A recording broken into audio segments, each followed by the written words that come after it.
Are Manchester United about to be owned by the United Arab Emirates? And if they are, Sir Jim Ratcliffe could be toast. He could be out the door. Two major players in Ruben Amorim's squad have made big transfer decisions ahead of the end of the season, and United have progressed their new stadium plans, but is it for the best?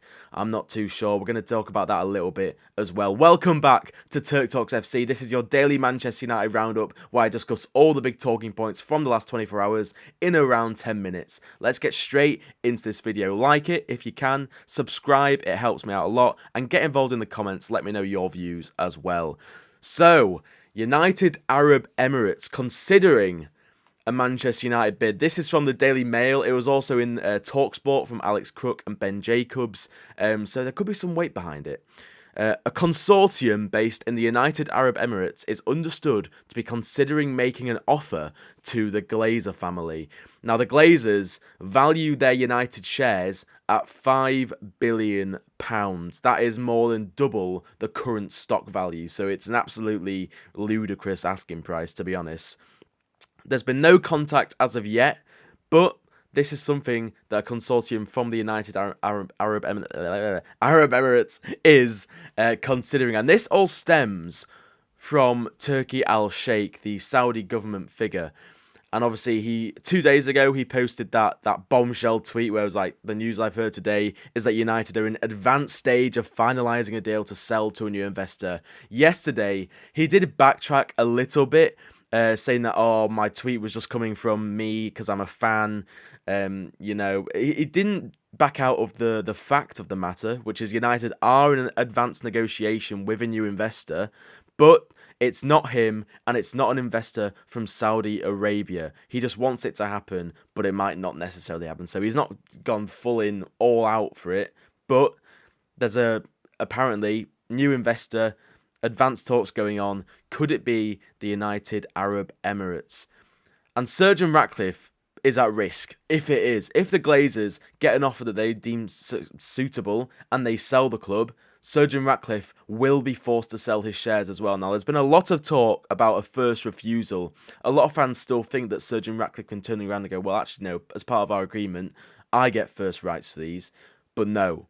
In August, that clause expired. So when Sir Jim Ratcliffe first invested in Manchester United, the 1.3 billion for 29%, he had a first refusal clause in the contract where basically, if the Glazers received an offer, he had the right to match the offer and buy those shares before they're sold to anyone else. And that was basically in place so that Ineos and Sir Jim Ratcliffe wasn't blindsided by a new minority investor. I can't speak today. After August, so that deadline has now passed 2 months ago, the first refusal has expired, and now it is all about drag-along rights. Now, the drag-along rights, as simple an explanation as this can be, are essentially, if the Glazers decide to sell 100% of the club, they can accept any offer they want, and if they invoke the drag-along clause, Ratcliffe will be forced to sell his stake at the same price as part of the deal. He cannot block it, he cannot demand to match it, he would have to sell his stake, and he has no say in the matter. That could be happening with the United Arab Emirates, but I will say, it feels a lot like Qatar, in that first strategic review, it was Sir Jim Ratcliffe versus Qatar. Qatar was supposed to be, the big rich owners coming in and changing everything in about 2 days, but they couldn't show proof of funds and they wouldn't match the Glazers' valuation.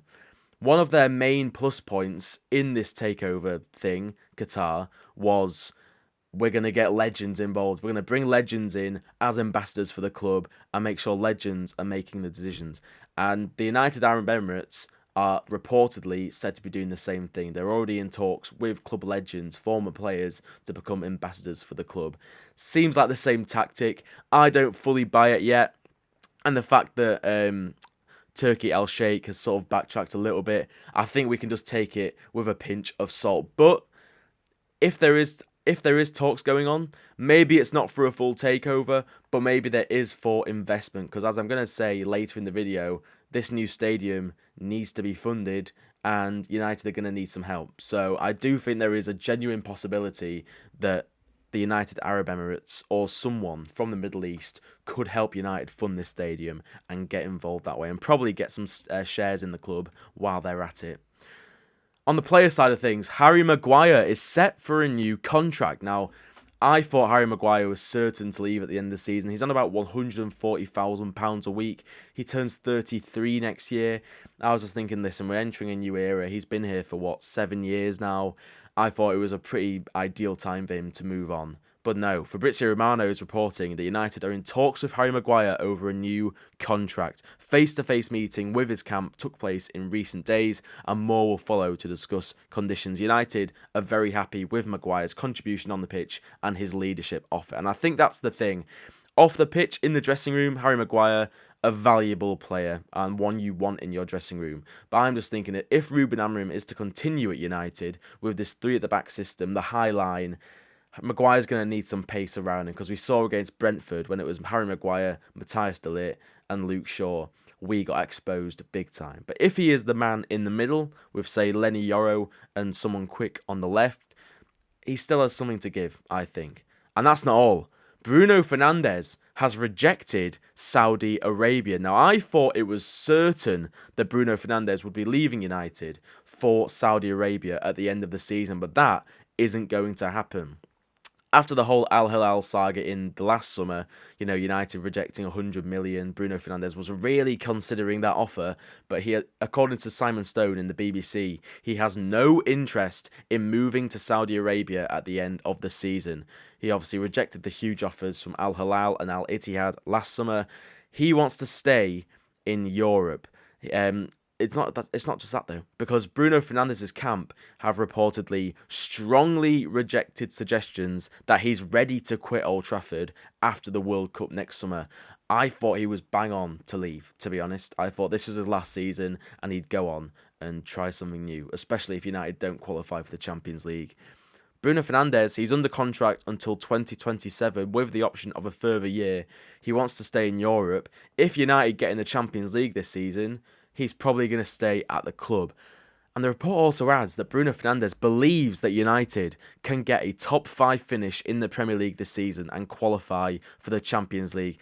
He's more hopeful than I am, because I don't think there's a single chance of that happening. I do think United could qualify for Europe and get back into Europe, whether that's the Europa League or the Conference League. But the Champions League, it'd be a big ask, and it'd be interesting to see what happens if United don't get to the Champions League. Because Bruno Fernandes will have interest, not from Saudi Arabia maybe, but he will have interest. He's been previously linked to Bayern Munich, Real Madrid. There will be interest there, especially if he has a good World Cup as well. And if his stock rises and United are not in the Champions League, I still think he could leave, but it's not going to be for Saudi Arabia. And finally, the new stadium plans. I'm just going to do a quick run through on this. So United have progressed them. Yesterday, fans like myself who go to the matches, I'm a season ticket holder, we got an email, which is on the right there, about a survey. It's a very in-depth survey. I completed it last night. It took me about half an hour. So they asked a lot of questions, which is good. This is what we want, fan engagement. But the main thing for me, and the most worrying thing for me, is the seat license situation. Now, what is a seat license? I'm going to tell you. It's quite a common thing in the United States where essentially, as simple an explanation as I can give you, you as a fan have to pay for the right to guarantee your seat. So obviously there'll be 100,000 seats in the stadium. You pay the seat license to say basically this seat is mine. It's basically you're reserving the seat. Now, that doesn't cover the cost of the match ticket, and this is where the worrying thing comes in.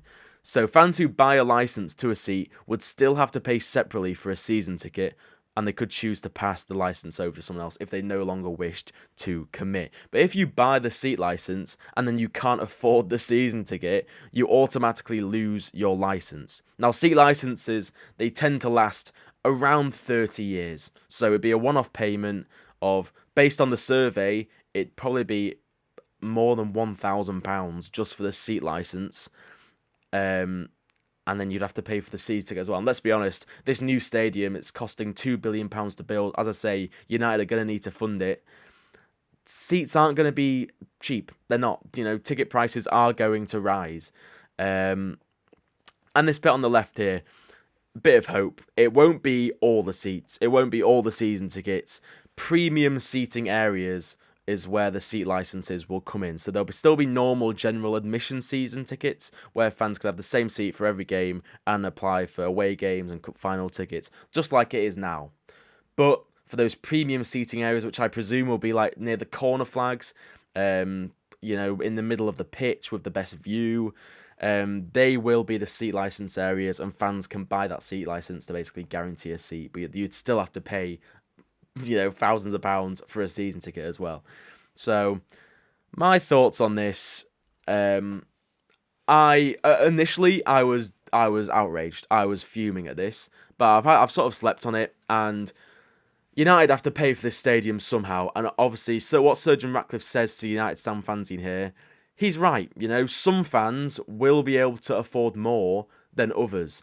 As long as United are protecting the working class match-going fans who stand in the centre of the Stretford end, who fuel the atmosphere, you know, I don't think if the premium seating is put in the middle of the Stretford end, that would be a big problem for me. But if it isn't, and the premium seating is sort of, you know, it's like a VIP thing in other areas of the stadium, I get that, because there will be fans who can afford it. Sir Jim Ratcliffe, you know, he said, we need to make sure that people who are genuine supporters can afford to go. Their circumstances don't allow them to spend a fortune on tickets. I 100% get that. So if it's dynamic and it's not for everyone, I say in this new stadium, you know, it's 25,000 seats bigger than Old Trafford. If there are still enough season tickets available than there are right now, where fans don't have to buy a premium ticket for this seat license, then okay, that's acceptable, I think. It's just, you know, United need to make revenues, and yeah, if people can afford the seat license and they want to buy the seat license, go ham. And that is today's roundup. So please like the video if you can. Comment your views. I want to hear from you. Subscribe to the channel for daily Manchester United videos, and come back for more tomorrow. Thanks for watching.